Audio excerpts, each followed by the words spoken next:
انسان کا حال یہ ہے کہ جب اس پر کوئی سخت وقت آتا ہے تو کھڑے اور بیٹھے اور لیٹے ہم کو پکارتا ہے، مگر جب ہم اس کی مصیبت ٹال دیتے ہیں تو ایسا چل نکلتا ہے کہ گویا اس نے کبھی اپنے کسی برے وقت پر ہم کو پکارا ہی نہ تھا۔ اس طرح حد سے گزر جانے والوں کے لیے ان کے کرتوت خوشنما بنا دیے گئے ہیں۔ اگر کبھی ہم انسان کو اپنی رحمت سے نوازنے کے بعد پھر اس سے محروم کر دیتے ہیں تو وہ مایوس ہوتا ہے اور ناشکری کرنے لگتا ہے، اور اگر اس مصیبت کے بعد جو اس پر آئی تھی ہم اسے نعمت کا مزہ چکھاتے ہیں تو کہتا ہے کہ میرے تو سارے دلدر پار ہو گئے، پھر وہ پھولا نہیں سماتا اور اکڑنے لگتا ہے۔ اس عیب سے پاک اگر کوئی ہیں تو بس وہ لوگ جو صبر کرنے والے ہیں اور نیکوکار ہیں، اور وہی ہیں جن کے لیے درگزر بھی ہے اور بڑا اجر بھی۔ پھر وہ پھولا نہیں سماتا اور اکڑنے لگتا ہے۔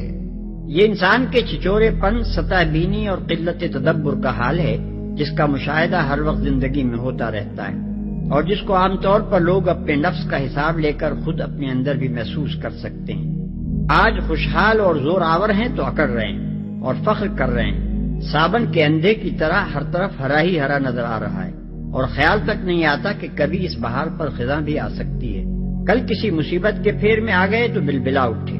حسرت و یاس کی تصویر بن کر رہ گئے، اور بہت تل ملائے تو خدا کو گالیاں دے کر اور اس کی خدائی پر تان کر کے غم غلط کرنے لگے۔ پھر جب برا وقت گزر گیا اور بھلے دن آئے تو وہی اکڑ، وہی ڈینگیں اور نعمت کے نشے میں وہی سرمستیاں پھر شروع ہو گئیں۔ انسان کی ذلیل صفت کا یہاں کیوں ذکر ہو رہا ہے؟ اس کی غرض ایک نہایت لطیف انداز میں لوگوں کو اس بات پر متنبہ کرنا ہے کہ آج اطمینان کے ماحول میں جب ہمارا پیغمبر تمہیں خبردار کرتا ہے کہ خدا کی نافرمانیاں کرتے رہو گے تو تم پر عذاب آئے گا، اور تم اس کی یہ بات سن کر ایک زور کا ٹھٹا مارتے ہو اور کہتے ہو کہ دیوانے دیکھتا نہیں کہ ہم پر نعمتوں کی بارش ہو رہی ہے، ہر طرف ہماری بڑائی کے پھریرے اڑ رہے ہیں۔ اس وقت تجھے دن دہاڑے یہ ڈراونا خواب کیسے نظر آ گیا کہ کوئی عذاب ہم پر ٹوٹ پڑنے والا ہے؟ تو دراصل پیغمبر کی نصیحت کے جواب میں